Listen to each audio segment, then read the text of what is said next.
If you are required to respond to an incident involving radioactive materials, you need to be aware of the potential risks and how to control or minimize those risks to you and potential accident victims. First, let's discuss the risks involved.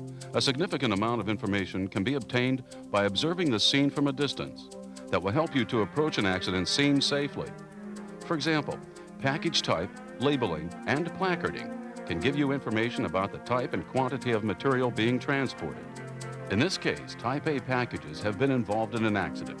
If we look at Guide 163, it indicates that Type A packages contain non-life endangering amounts of radioactive materials, and partial releases might be expected if the packages are damaged in moderately severe accidents. Package labeling gives us another indication of the risks involved. In this accident, we see radioactive yellow 2 and yellow 3 labels.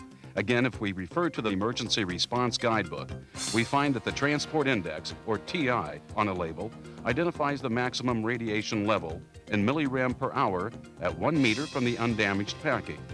Radioactive yellow 2 and yellow 3 labels contain higher levels of radioactive materials than radioactive white 1. However, remember that the package type, Type A, is not used to transport life-endangering amounts of radioactive material. The presence of placarding can also give us an indication of transport vehicle contents. Keep in mind that when transporting hazardous materials, a vehicle is not always placarded. Radioactive material placarding is based on labeling. If the transport vehicle contains one or more radioactive yellow 3 labeled packages, a radioactive placard must be affixed to the vehicle.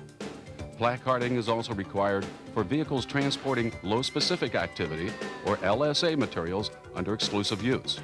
Remember, avoid tunnel vision when you see radioactive placards or labels. Always look for other hazards that may be present, such as downed power lines or spilled fuel. Looking at the accident scene, we see that radioactive materials are involved and we have an injured person. We can see that the materials involved are in Type A packages. Therefore, we know that non-life endangering amounts of radioactive materials are present. When a victim is present, the guidebook states that medical problems take priority over radiological concerns. Care of potentially contaminated patients should not be delayed. When a victim is contaminated, much of the contamination can be removed by removing the patient's clothing. Properly packaging a victim will also greatly reduce the potential to spread contamination. Potential victims should be handled in accordance with your local standard operating procedures.